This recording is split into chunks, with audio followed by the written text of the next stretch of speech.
오늘 함께 묵상할 성경 말씀은 데살로니가 전서 2장 1절에서 16절 말씀입니다. 데살로니가 전서 2장 1절에서 16절 말씀입니다.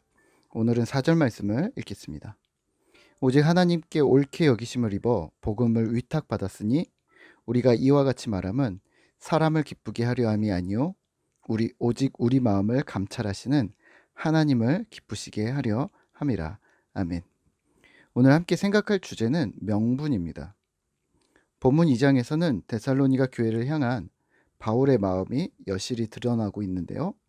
우선은 이렇게 시작했습니다. 4절입니다. 오직 하나님께 옳게 여기심을 입어 복음을 위탁받았으니 우리가 이와 같이 말함은 사람을 기쁘게 하려 함이 아니요 오직 우리 마음을 감찰하시는 하나님을 기쁘시게 하려 함이라. 아멘. 데살로니가 교회를 향함이 먼저가 아니라 우선순위는 바울에게 하나님을 기쁘시게 함이었습니다. 하나님의 뜻을 따라 하나님을 기쁘시게, 그리고 복음의 위탁을 받아 그 명령에 순종하며 데살로니가에 나아간 것이죠. 이 부분은 중요합니다. 왜냐하면 어떠한 결과의 공로가 자칫 인간인 나에게로 집중될 수 있기 때문입니다. 내가 잘 선택했고, 내가 열심히 했고, 나의 노력으로 그 결과를 얻어낸 것처럼 보일 수 있는데 바울의 우선순위는 달랐습니다. 하나님이었던 거죠. 사람을 기쁘게 하려 하지 않았고 자신의 만족이나 개인의 성취를 위해서 하였던 것도 아니고 하나님을 기쁘시게 하는 것, 마음을 감찰하시는 하나님을 기쁘시게 순수하고 정직하게 그 앞에서 행했던 것이죠.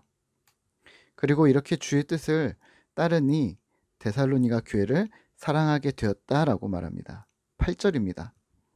우리가 이같이 너희를 사모하여 하나님의 복음뿐 아니라 우리의 목숨까지도 너희에게 주기를 기뻐함은 너희가 우리의 사랑하는 자 됨이라. 아멘.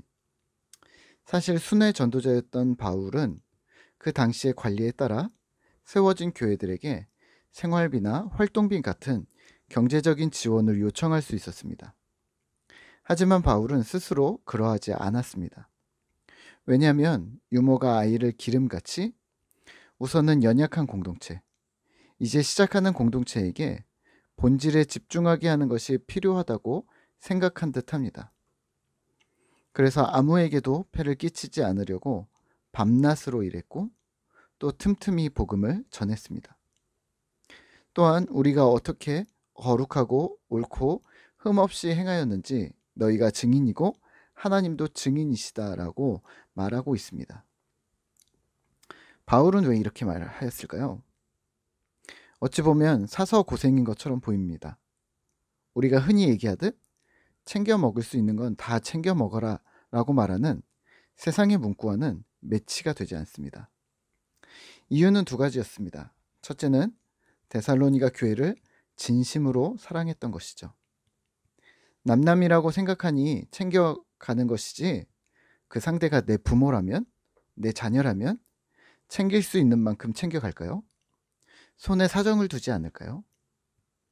네, 바울에게 데살로니가 교회는 8절에서의 고백처럼 이미 사랑의 관계, 가족이 되어버렸던 것입니다. 두 번째는 본이 되기 위해서입니다. 신앙이 성장하고 있는 데살로니가 성도들이 사도된 자신을 보고 있다는 것을 알고 있었고 그들에게 사랑의 본을 보여주려 했던 것이죠. 복음은 말로 도를 전하는 것으로 끝이 아닙니다.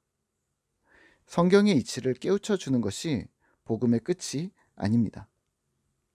복음은 복음의 내용과 함께 실체인 삶, 사랑이 끊임없이 공급되어져야 합니다. 그래야 처음에 시작된 믿음이 단계를 밟아 자라나게 되는 것이죠. 우리는 혹시 이유가 정당하기만 하면 괜찮다라고 생각합니다. 명분이라는 단어를 사용하죠. 과연 명분이 주어지면, 이유가 합당하면 무엇이든지 해도 되는 걸까요? 여기서 정신을 잘 차리셔야 합니다. 명분은 만들어내는 것입니다. 합당한 이유가 주어질 때도 있지만 잔꾀를 써서 명분을 만들어낼 수도 있다는 거죠. 2019년에 방영되었던 왕이 된 남자라는 드라마에서 배우 여진구가 조선의 광해군을 연기했는데요. 조선의 사대부와 당쟁, 그러니까 정치라는 부분에 명분은 매우 중요한 것으로 여겨졌습니다. 하나를 얻으려면 하나를 내주어야 한다. 이러한 법칙으로 정치를 하고 있는데 그 사이에서 많은 사람들이 억울하게 죽거나 고통을 당합니다. 여기서 명분은 합당한 이유라는 단어로 치환이 가능한데요. 정말 명분이 자귀적임을 드라마에서는 금세 발견할 수 있습니다. 진평군은 자신이 왕이 되어야 하는 이유를 명분을 내세우고 또 대비전은 왕의 어머니가 나라를 다스려야 하는 명분을 내세우고 결국은 자기가 원하는 것을 이루기 위한 명분을 내세우는데 그 명분들을 각각 잘 들어보면 이유가 모두 그럴듯합니다. 오늘날 우리는 교회 공동체 안에서도 명분을 많이 내세웁니다. 이건 논리인 거죠. 다른 사람들을 설득하기 위한 논리? 사실 공동체인 우리는 논리가 중심이 아닌 성경이 중심이 되어야 하지 않을까요? 신자가 성경의 원칙으로 살아가는 것은 매우 중요합니다. 왜냐하면 사람이 생각보다 논리적이지 않기 때문입니다. 팩트폴리스라는 책에서는 이렇게 말합니다. 논리적인 것 같으면서도 사람이 논리적이지 않은 인간의 행태가 있는데 그들은 스스로 착각하고 있다고 말합니다. 예를 들어 마트에서 식용유가 100원이 싼가 비싼가를 검색하면서 몇십만 원씩 내는 보험을 가입할 때는 5분이면 끝난다고 합니다. 신용카드를 만들 때도 5분이면 되던데요. 100원 저렴한 식용유를 10분을 서서 따져 가는 것이 논리적이라고 생각했다면 훨씬 더 큰 계산이 필요하고 자주 접하지 않는 선택에 대해서는 인간이 합리적인 선택을 하지 못한다는 것이죠. 명분은 성경의 원칙이 아닙니다. 명분은 단순히 논리일 뿐입니다. 논리가 없어야 한다는 말은 아닙니다. 논리 밑에 성경의 원칙을 깔으셔야 하고 성경 위에 사랑을 덮으신 후에 그 다음에 논리를 올리셔야 합니다. 하나님 없는 명분, 사랑 없는 명분은 우리가 가족이 아니라는 증거가 될 뿐입니다. 기실, 명분을 따르는 자들은 절대로 자신이 앞장서지 않습니다. 다른 사람들을 설득해서 그들이 앞서도록 만듭니다. 예수 그리스도께서 우리에게 앞서 본이 되셨던 것을 생각하면 너무나 다른 모습입니다. 예수님은 앞장서셔서 나를 따르라고 하시는 분이 분명하기 때문입니다. 이렇게 행한다면 그 후에 우리에겐 무슨 일이 일어날까요? 13절입니다. 이러므로 우리가 하나님께 끊임없이 감사함은 너희가 우리에게 들은 바 하나님의 말씀을 받을 때에 사람의 말로 받지 아니하고 하나님의 말씀으로 받음이니 진실로 그러하도다.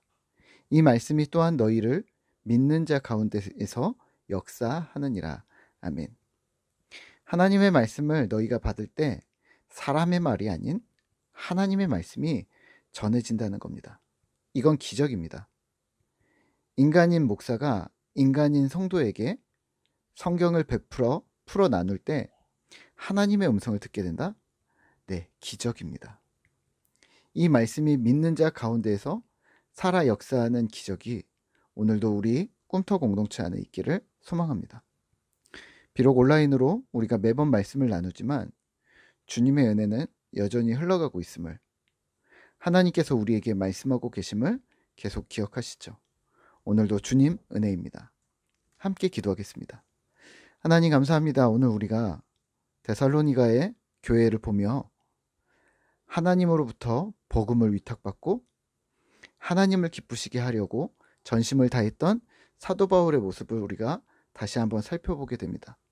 하나님, 데살로니가 교회를 진심으로 사랑했던 사도 바울처럼 또 그들에게 본이 되기 위해 노력했던 사도 바울처럼 우리의 신앙도 우리의 삶도 그렇게 살아갈 수 있는 주의 신자들이 되도록 주님 도와주시옵소서.